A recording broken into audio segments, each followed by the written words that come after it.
فيبقى في صمت، مين أنا أول هيبدأ؟ واحدة. فالاقي نفسي إحساس مسؤولية إنه عيب في سؤال لازم حد يجاوب، فاروح ناطة في البحر.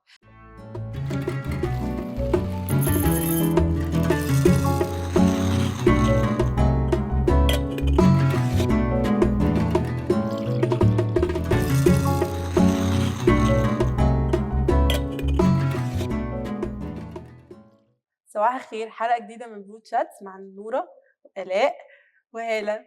صباح الخير، صباح ايه النور. الأخبار؟ ازيك حبيبتي؟ ايه الأخبار؟ كله حلو الحمد ازيك يا لله. آلاء؟ الحمد لله. الحمد لله. تمام كويسة يا جماعة. متأكدة؟ أنا يعني شاكة. النهارده برضو أنا مش حاسة ده. صح؟ اه في اختلاف. أنا هقول لكم الاختلاف جاي منين. أنا متوترة.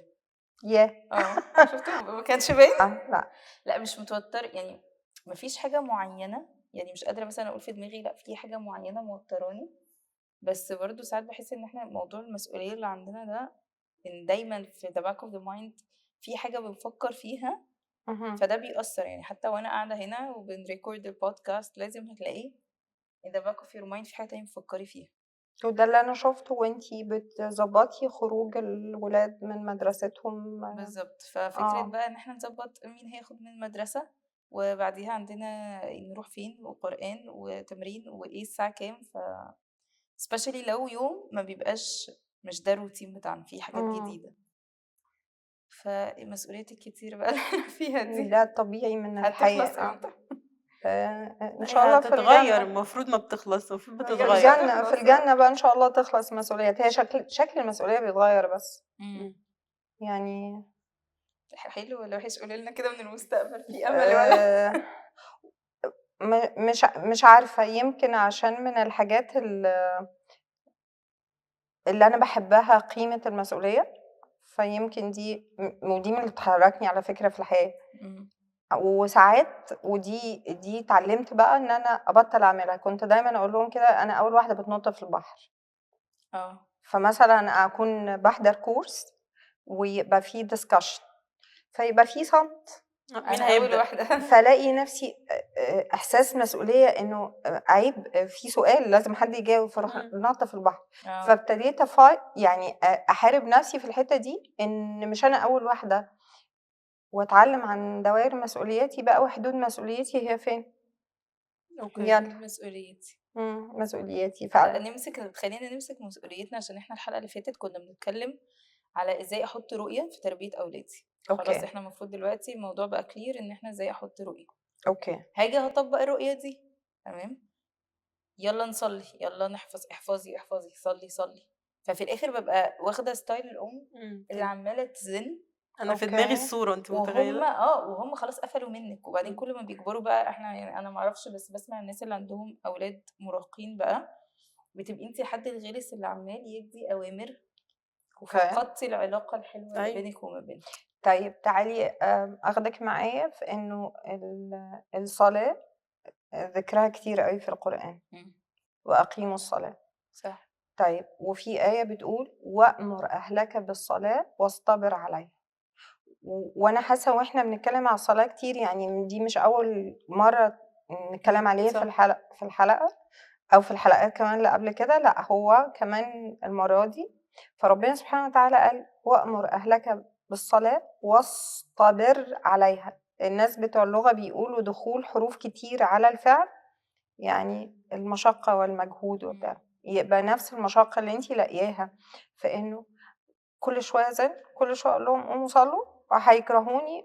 لا ان شاء الله مش هيكرهوكي ولا حاجة، بس في تولز بقى عندنا تولز دلوقتي بنقعد نعلم البيرنتس نعمل ايه، والصلاة دي commitment و accountability وكلام عظيم من اللي اتعلمناه ده.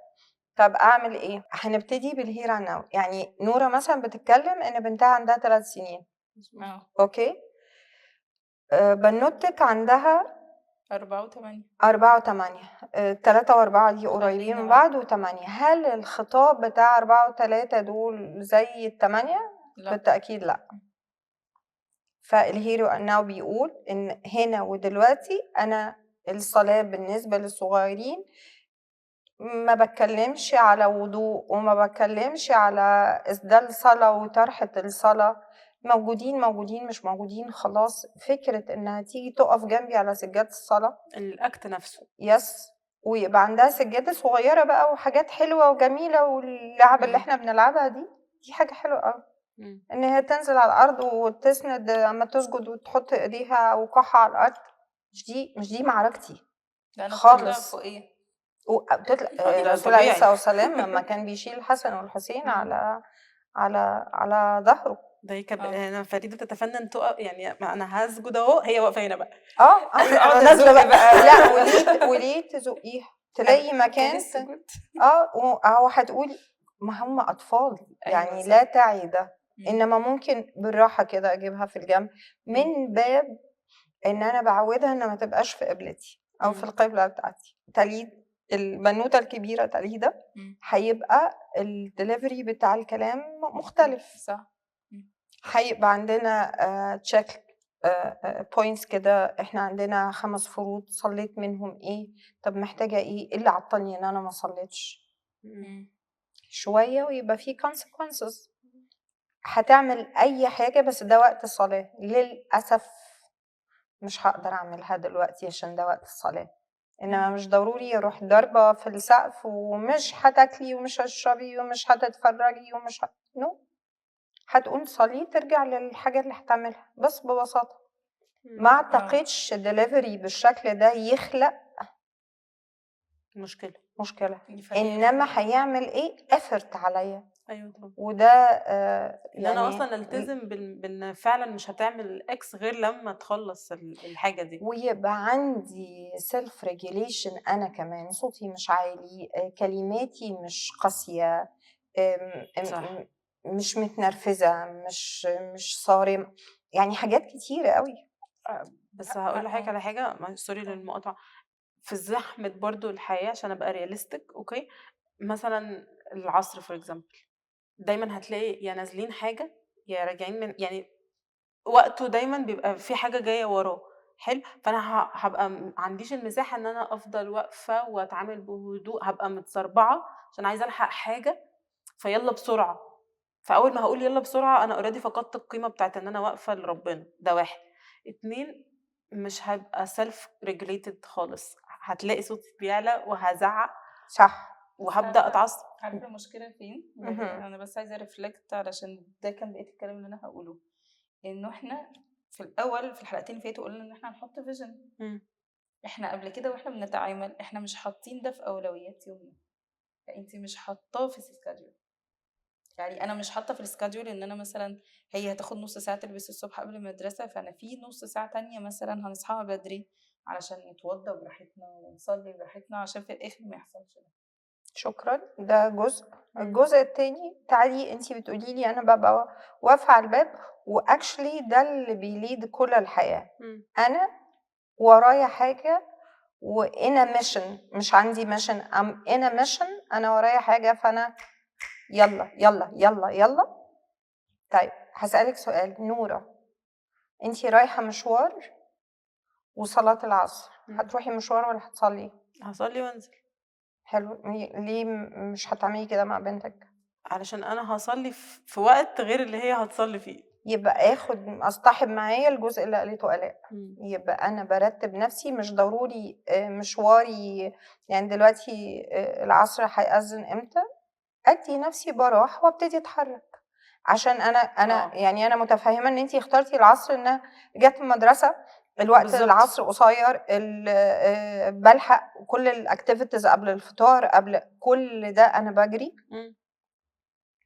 صح. إنما أعمل time management. إمم.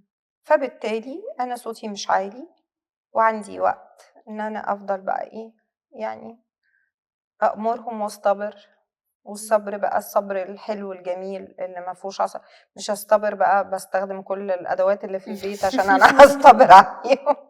لأ إحنا في حتّة كمان ويعني وبتقولي إن إحنا دايمًا نfollow up. إحنا مشكلة تانية إن إحنا في حاجات كتير أوي طول اليوم بنقول عليها ذاكري، كُلي، اشربي، غيّري، بتُقع مننا الحتّة بتاعة الconsequence اللي هو وقّفي ده دلوقتي وقومي صلّي. ففي اهم. الآخر بتيجي الأمهات بقى على آخر اليوم، أنت صلّيت كذا، أنت صلّيت كذا، فنبدأ عايزين نعاقب إن أنت ما صلّيتش. أو يعني في ده اتجاه تاني مهم. أمهات لأ أنا مش هاعاقب، فهو الطفل ما شافهاش أولوية. يعني إحنا بنعدّي وقت الصلاة وبعدين نيجي نتكلم عن الصلاة، لأن مش الصلاة هنوقّف أصلا جوه دلوقتي. البيت هي زي ما انتي بتقولي ايه ده مش محطوطة أولوية. بالضبط. أنا هعاقب عليها accumulated كده في آخر اليوم. ومستنية إن هو كطفل المفروض هو يفتكر، طب ما هي دي عادة هو لسه بيبنيها، يعني محتاجة أنا أقعد فقلنا إنه أفكّر في فيها. tools دلوقتي ممكن أعمل chart جوه الأوضة أبتدي أحط فيها الchores بتاعته والtasks والcommitments بتاعته. الطفل نفسه يبتدي هو اللي يبص يشوف عنده ايه البلان بتاعته. ده هيوفر عليا وقت ان انا افضل اقول اعمل ما تعملش اعمل ذاكر ما ذاكر. المذاكرة دي طبعا قصة تانية انا يعني دي الازمة الحقيقية مش الصلاة بس. إمم. يعني الصلاة دي ممكن تبقى من الحاجات اللي بضحي بيها إمم. انما مش هضحي بالمذاكرة. صح، فابتدي خناقتي للأسف. تبقى على المذاكرة. صح. إمم. فمحتاج ارجع تاني ابص على المذاكرة.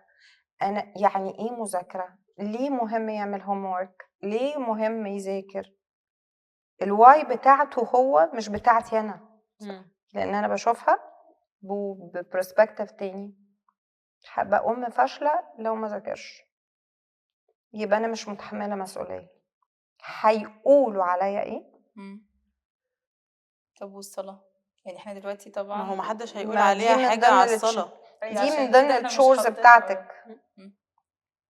يعني أنا كمان أنا عندي وزي ما اتفقنا أنا بس عايزين دايما نهايلايت على فكرة إن التربية هي مجموعة مهارات. إمم. أنا بنقل له المهارات دي. أوكي. فلو أنا عندي تايم مانجمنت يبقى أنا بنقل له ده بعلمه ده. مش أنا اللي عندي وباكله هو لأنه هو مضيع الوقت. أنا بعلمه ده. والتعلم بيحتاج وقت. إنما في الحالة اللي احنا فيها دي كل حاجة بسرعة بسرعة بسرعة. طب ما أنا عنديش وقت. أسأل سؤال تاني، إيه حدود مسؤوليتي تجاه الصلاة للطفل؟ here and now. حلو، خلّصنا ال4 سنين. حلو. خلّصنا ال8 خلّينا ندخل على السن اللي هو أصلًا هاقول له صلّي، طيب يا ماما ماشي هابقى أقوم.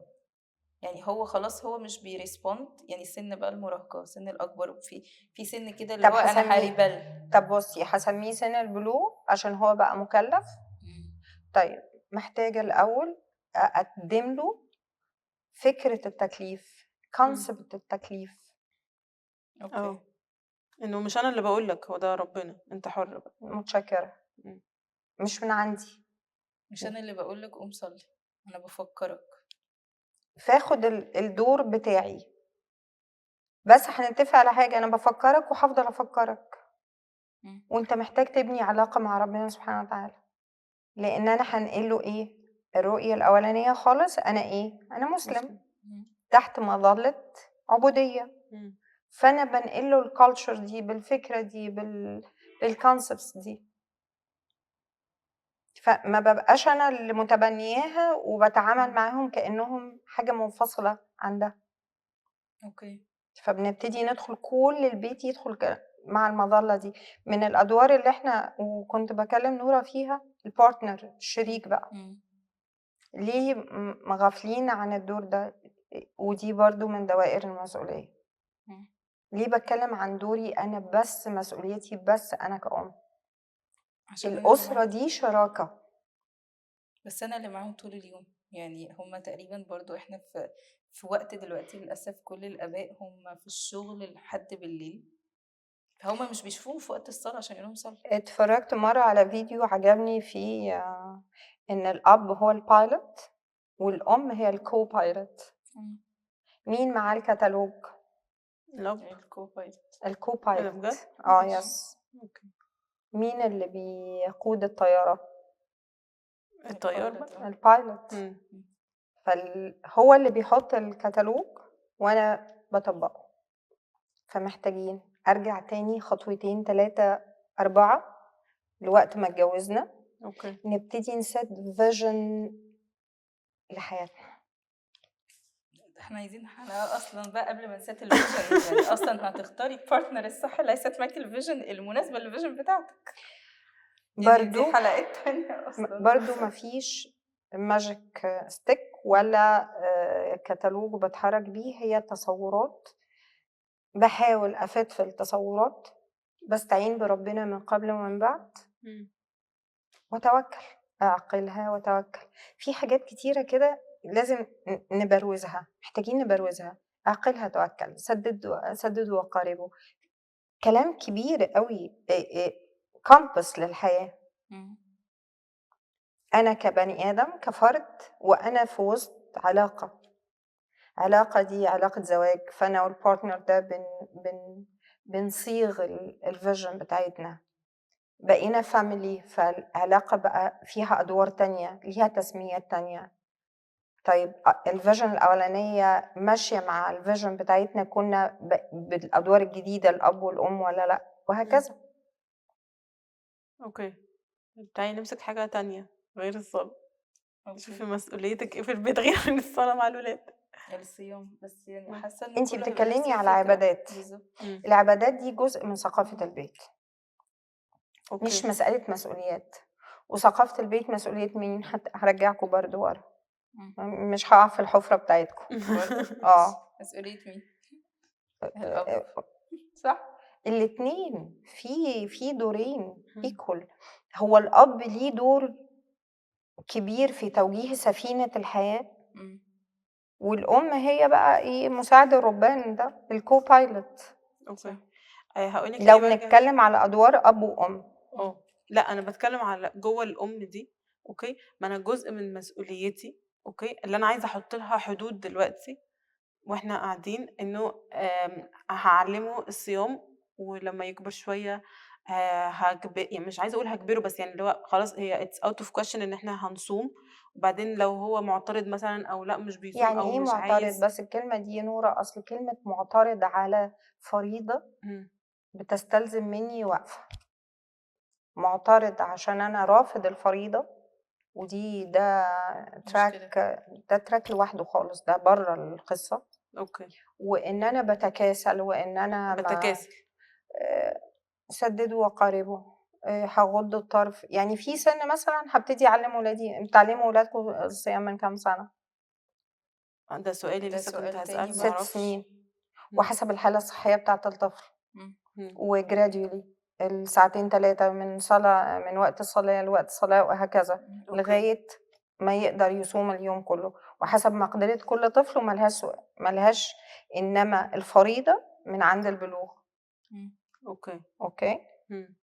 فما يبقاش عنده 7 سنين وبشوفه بيشرب، ومرة هقوله ومرة إيه، هتغافل. إنما أنا عايزة أتكلم على حاجة تانية، الله يراني.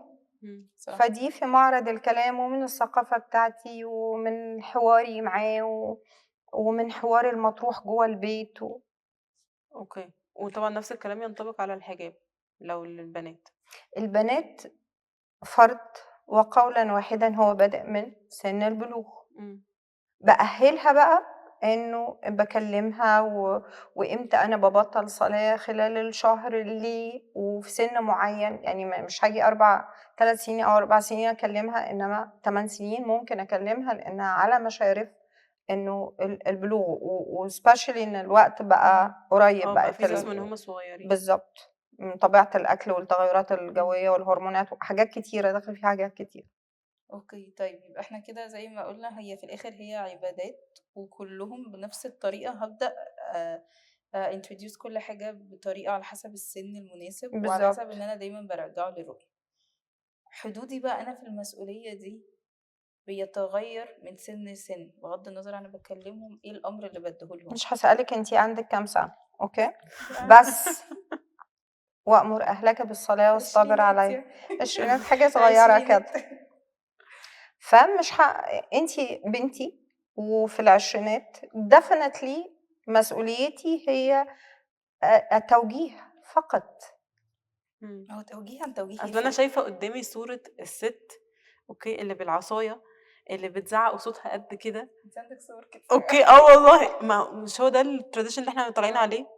وبعدين في طريقة، حتى لو بنصح في نصيحة تفرق، في نصيحة اللي هو ايه ده شعرك طالع من الطرحه داخليه بطريقه لطيفه مثلا، في إمم. طريقه اللي انا هقلب وشي واول ما اشوفها هديها الكلمه اللي بطريقه مش لطيفه. فما هو النصيحه تفرق برضه. هنقعد أوكي. نقول احنا أنتِ بننصح؟ بتحبي أنهي نصيحة؟ لا اللطيفه طبعا حلو اكيد، أوي. ده واللي في شعرِك وقتها على باين فكره. واللي في وقتها. طيب هنرجع يعني كلنا إحنا بندور في نفس الحلقة، مسؤوليات. في أب في البيت، فمسؤوليته إيه؟ في أمور سُلطة مم. authority جوّه البيت مم. وهنتّفق عليها. وبعدين مثلًا زي ما باقول للparents في بعض الأحيان، كل سِن ليه say في حاجة. اه دلوقتي ولادكم هل ليها say في اختيار مدرسة؟ لأ. لا. ليها say في إيه تاني تقدري تقولي لي؟ يعني ممكن هنتغدى ايه، هدومهم. هنخرج ايه، واحنا بنلبس إمم. هالعب رياضة إيه؟ أنا مثلا. مش عاجبني ده أو عاجبني ده say. مم. هاكبر شوية، دخلنا ثانوية عامة وما شابه، مم. اختيار الجامعة، أنا كparent ليّا say؟ المفروض لأ. دي نصيحه المفروض. نصيحة، المفروض لأ، وهي فعلًا ما ليش say. إمم. هي رغبات ونصيحة، وعليه إن هو يتحمّل دوري بقى إن أنا support إمم. وحتى لو في خطأ أبقى أول إيد بتتمد عشان ألحق، عشان أساعد، then أوجّه. إمم. عشان دوري كأم يفضل موجود زي ما هو لإن regardless الغلط ده. الأمومة بقى بيدخل فيها حتّة الصداقة، جزء تاني عشان كده كنتِ مم. بتسأليني شكل تاني بقى من الأمومة. إمم. فاهمة قصدك. جاوبي على السؤال who am I؟ أنا مين؟ مم.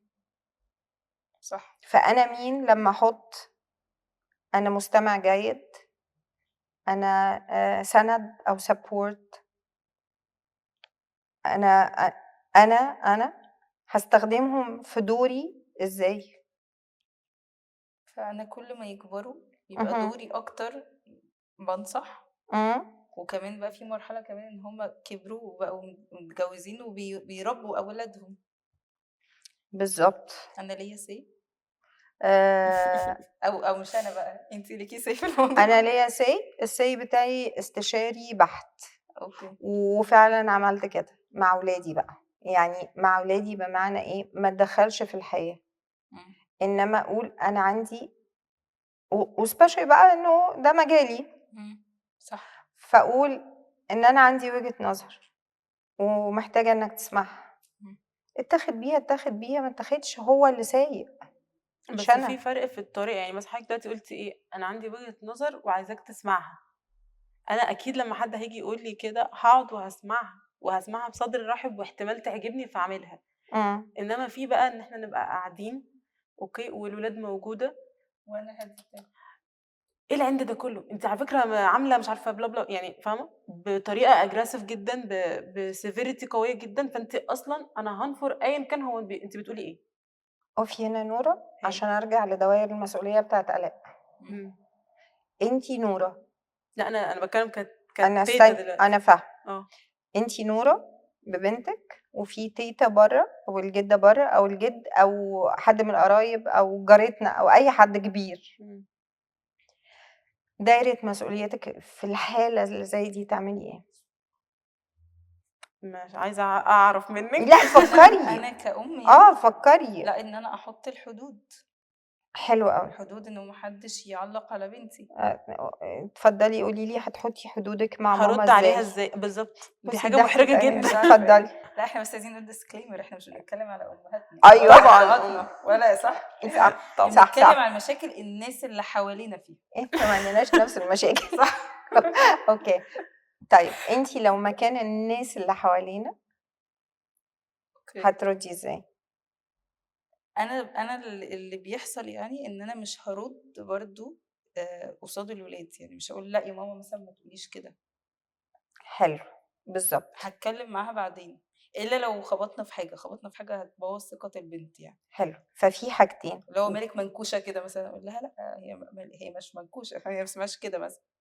ممكن يعني ده هيبقى بالتوجيه تاني. مم.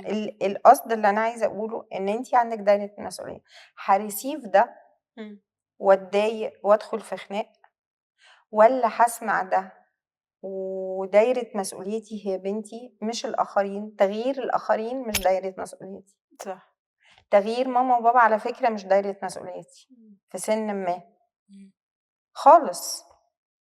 اوكي. يعني مش هروح اربي ماما من اول وجديد واقول لها انت ازاي تقولي لي كده ولا انت محتاجه تفكري بطريقه خلص الموضوع ده، لا.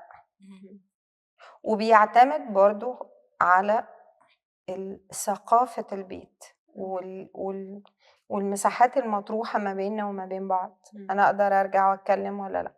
ماشي. يعني معنى كلامك في وضع زي ده انا المسؤوليه عندي دلوقتي ان انا افهم بنتي، يعني لو كانت حاجه نيجاتيف مثلا اتقالت قصادها، ان انا لما اروح او لما ابعد اتكلم معاها انه ما ده ما ياثرش عليكي.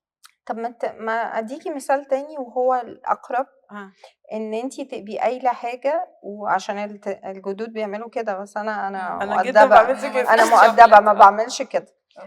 انه الجدود بيكسروا الكلام، بيكسروا الرولز ولا حاجة؟ كل رولز صح. لا طبعا. طب دايره طب مالك وشك عامل كده؟ اكيد الكلام ده مش عليك. لا طبعا، ايوه مش انا خالص. طيب دايره مسؤوليتك بتقول ايه؟ تتحركي ازاي؟ او دايره تاثيرك يعني تتحركي ازاي؟ اتفاق. ودي انا كنت بعملها حقيقي مع اولادي. انا اللي سايقه وانا بحب يعني انا في موضع القياده، اوكي فكلامي انا اللي بيتسمع. ماشي. بس مش هرد على جد ولا تيتا بطريقه غير مهذبه ولا اي حاجه، بس كلامي انا اللي بيتسمع. فلازم يترجع لي تاني. اوكي حلو قوي. فافصل في حته ان لا ما تعملش كده يا بابا، لا ما تعمليش كده يا ماما، لا. هما الولاد هما اللي هيرجعوا لي. ممكن اعمل كده يس اور نو. طيب انا حابه ان ممكن نراب اب فكرتين. اول فكره حته اللي قعدتي تركزي عليها قوي، حته دايره مسؤوليتي، حدود تاثيري، دايره التاثير بتاعتي، ان احنا دايما بيبقى لينا دايره للتاثير. فانا لازم ابقى عارفه ايه اللي انا اقدر اثر عليه وايه اللي بره ماي كنترول اصلا. والحاجه التانية بقى ازراب كده، انا افكر نفسي ازاي كأم، لان انا عارفه مسؤوليتي وعارفه حدودي وعارفه كل حاجه، بس انا اصلا هي لما هتتلسع مثلا ولا هتقع هتتخبط انا بخاف عليها. لما الاقيها بتعمل حاجه واحنا عارفين ان الموضوع بقى ده دنيا واخره وما فيهوش هزار، لا انا قلبي وجعني عليها ومتضايقه، وفي الاخر مش عارفه، لا هبقى عايزه لا ما تعمليش كده، لا قومي صلي حالا، لا. فافكر نفسي دايما ازاي ان انا ما اخدش الاتجاه ده. لو انا اوير بالحاجات اللي انا خايفه منها دي يعني قويه لغايه اي حد definitely. انتي لو لقيتي انا لو لقيت حد من ولادي بيرمي نفسه في النار، الحقيقه اختيارات بقى وهو مسؤول عن اختياراته، هيتلسع وان شاء الله يتعلم. لا طبعا بالظبط. لازم هتدخل وهشده يعني ده الطبيعي. فهي ما فيش حاجات ايه مثبته كده بالمسطره. فانا ربنا انعم عليا بعقل، ابتدي احكم هل انا محتاجه اتدخل واختار معاركي في الحياه. هتغافل عن ايه؟ مش هتغافل عن ايه؟ في حاجات مش هتعدي وليا السي الاول والاخير فيها، وفي حاجات لازم يتعلم، وفي حاجات انا ما عنديش عليها السيطره طبعا زي ما قلتي. وفي الاخر يعني بنستعين بربنا من قبل ومن بعد. هو احنا ما عندناش سيطره على حاجه، هو في كل ده في اطار السعي والاخذ بالاسباب. بعدين في دعاء حلو قوي، اللهم ربي لنا اولادنا. صح حلو قوي. هنختم باللهم ربي لنا اولادنا اللهم فعلا امين يا رب. اللهم امين يا رب. يعني احنا ممكن ناخد از فاينل كده حته اللي هايلايت عليها قوي، حته السعي. لان احنا دايما بنبقى متخيلين ان انا دوري ان انا اوصل للنتيجه، لا انا دوري ان انا اسعى خالص، النتيجه مش بتاعتنا. يعني حلو قوي. شكرا. شكرا جدا بجد. لا يعني في معلومات. شكرا.